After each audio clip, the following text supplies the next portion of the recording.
Hello बच्चों। देखिए, इस वीडियो में हम लोग बात करने वाले हैं charge to mass ratio of electron. अब ये जो चार्ज टू मास रेशियो है, यानी कि अगर हम बोलें कि भाई चार्ज जो है जिसको हम रिप्रेजेंट कर सकते हैं किससे, इलेक्ट्रॉन पे अगर चार्ज है तो ई से, और मास ऑफ इलेक्ट्रॉन जिसको हम रिप्रेजेंट कर रहे हैं एम ई से। इसकी रेशियो को किसने निकाला? थॉमसन ने निकाला। इसकी रेशियो को किसने निकाला? थॉमसन ने निकाला। इसमें निकाला 1897। ठीक है, एक ब्रिटिश फिजिस्ट थे जे जे थॉमसन, उन्होंने इस रेशियो को निकाला। अब देखो कैसे उन्होंने इस रेशियो को निकाला, इस चीज को हम थोड़ा सा देखते हैं।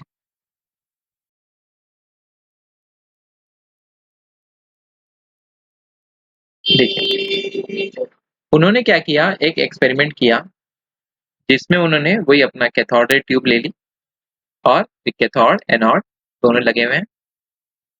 उन्होंने एक तरफ तो क्या हुआ, मैग्नेटिक फील्ड अप्लाई करी, और एक तरफ उन्होंने क्या किया, इलेक्ट्रिक फील्ड अप्लाई करी।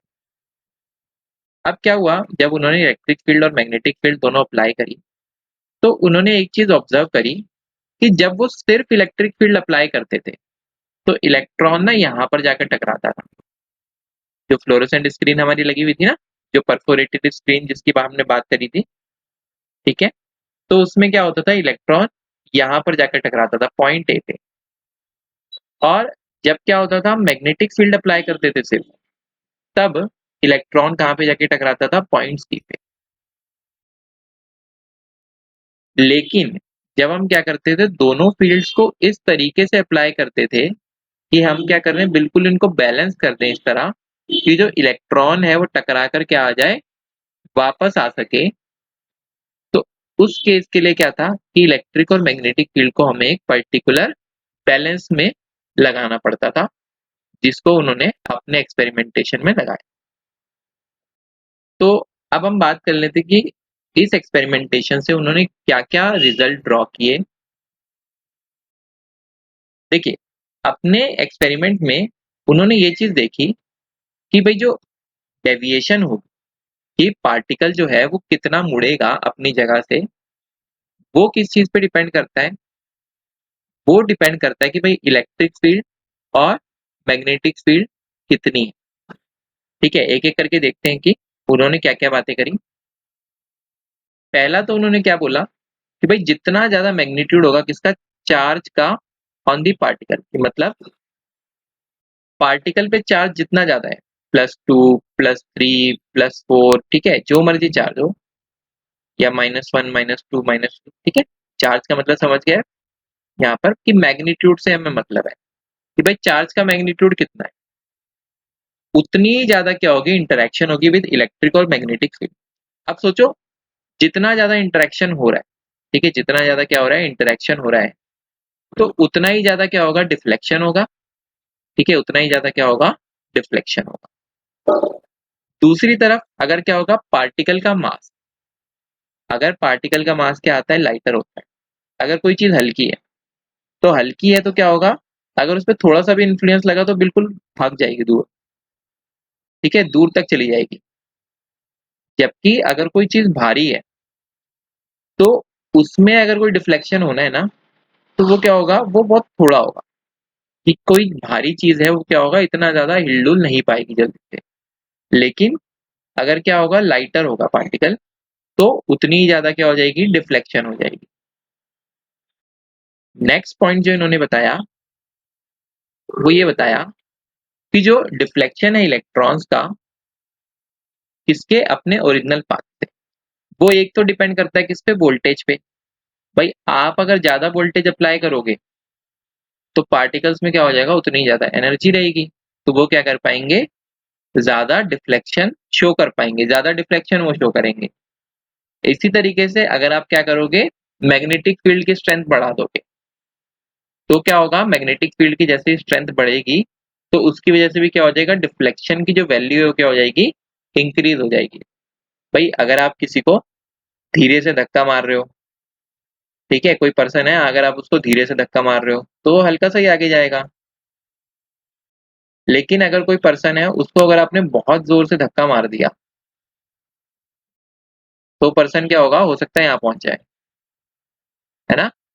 तो क्या होगा कि भाई जितना जोर से आप धक्का मार रहे हो या फिर जितनी जितनी ज्यादा स्ट्रेंथ से क्या हो रही है, मैग्नेटिक और इलेक्ट्रिक फील्ड अप्लाई हो रही है, उतना ही ज्यादा क्या होगा, डिफ्लेक्शन हमें देखने को मिलेगा।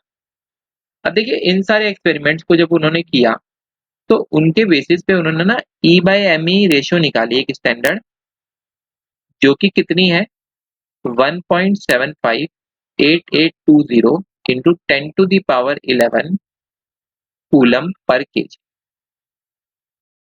1.758820 इंटू 10⁻11 कूलम पर केजी। अब क्योंकि इलेक्ट्रॉन्स पे क्या है, चार्ज नेगेटिव है, ठीक है, तो चार्ज ऑन इलेक्ट्रॉन किस तरीके से लिखा जाता है, माइनस ई। ठीक है, चार्ज ऑन इलेक्ट्रॉन को हम किस तरीके से लिखते हैं, माइनस ई। अब देखिए चार्ज हमने क्या निकाल लिया, चार्ज बाय मास रेशियो को निकाल लिया है।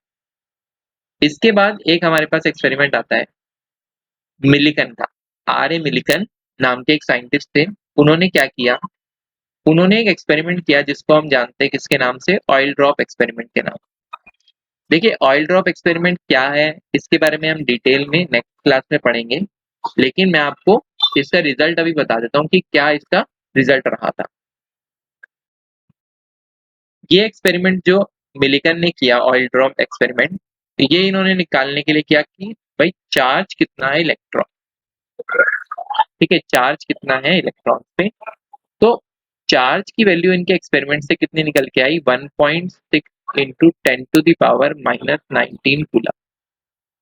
ये वैल्यू इनके एक्सपेरिमेंट से निकल कर आई। और जो हमारी आज एक्सेप्टेड वैल्यू है किसकी, इलेक्ट्रिकल चार्ज की, वो कितनी है 1.602176 इंटू 10⁻19 कूलम। अब सोचो कितनी एक्यूरेसी इन्होंने पहले ही दे दी।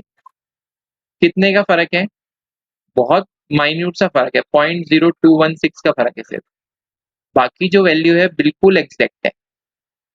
तो इन्होंने जो एक्सपेरिमेंट किया था वो बहुत बहुत ज्यादा एक्यूरेट है। अब देखो हमारे पास चार्ज भी निकल गया, चार्ज बाय मास रेशियो भी निकल गया। तो जब दो चीजें हमें मालूम है तो तीसरी चीज हम निकाल सकते हैं ना। भाई अगर हमें velocity is equal to distance upon time दे रखा है, तो अगर हमें पता लग गया वेलोसिटी कितनी है, टाइम कितना है, तो डिस्टेंस को हम इजीली निकाल सकते हैं। इसी तरीके से अगर हमें क्या मालूम चल गया भाई, E/ME हमें मालूम चल गया कि E/ME कितना होता है, और हमें अलग से E भी मालूम चल गया कि E कितना होता है, तो हम ME की वैल्यू को निकाल सकते हैं। हम ME की वैल्यू को इजीली निकाल पाएंगे। ठीक है, तो ME की वैल्यू कितनी हो जाएगी, E अपॉन में E/ME। ठीक है, ये क्या हो गया, कैंसिल हो गया, ये क्या हो जाएंगे, कैंसिल आउट। और ME की वैल्यू हमारे पास कितनी निकल के आ जाएगी, सॉरी कैंसिल आउट नहीं होंगे, क्या हो जाएगा, E अपॉन में E/MB है। ठीक है, तो वैसे तो क्या होंगे, कैंसिल होंगे। देखो मैं दिखा देता हूँ आपको एक बार, E अपॉन में E/ME। तो अगर हम मैथमेटिकली देखें तो क्या हुआ, ये वाला ऊपर चला गया, तो E इंटू में ME अपॉन में E। तो इसका मतलब E से E कैंसिल, और हमारे पास जो वैल्यू आई किसकी आई, मास ऑफ इलेक्ट्रॉन की वैल्यू आई। पर यहाँ पर क्या है, हमें E गिवन है, तो हम E की वैल्यू को पुट करेंगे, और E/ME हमें गिवन है, यानी कि चार्ज बाय मास रेशियो, उसको हम पुट करेंगे। तो हमारा क्या निकलेगा एंड में, एंड में हमारा मास ऑफ इलेक्ट्रॉन ही निकलने वाला है। ठीक है, तो इस तरीके से क्या हुआ, हमने मास ऑफ इलेक्ट्रॉन की कैलकुलेशन करी। और अभी भी जो हम कैलकुलेशन को फॉलो करते हैं ना मास ऑफ इलेक्ट्रॉन के लिए, वो यही वाली कैलकुलेशन है। कौन सी कैलकुलेशन, जो कि थॉमसन के एक्सपेरिमेंट से आई और मिलिकन के एक्सपेरिमेंट से आई। दोनों के एक्सपेरिमेंट से कंबाइन होकर जो वैल्यू निकली है हमारे पास, इसी को हम फॉलो करते हैं। नेक्स्ट क्लास में हम लोग देखेंगे कि ऑयल ड्रॉप एक्सपेरिमेंट क्या था, मिलिकन का ऑयल ड्रॉप एक्सपेरिमेंट को हम समझेंगे, और उसके अलावा भी हम लोग एक दो टॉपिक्स और देखेंगे। आज की क्लास में अगर आपका कोई भी डाउट हो तो आप लोग कमेंट बॉक्स में पूछ सकते हैं। Thank you.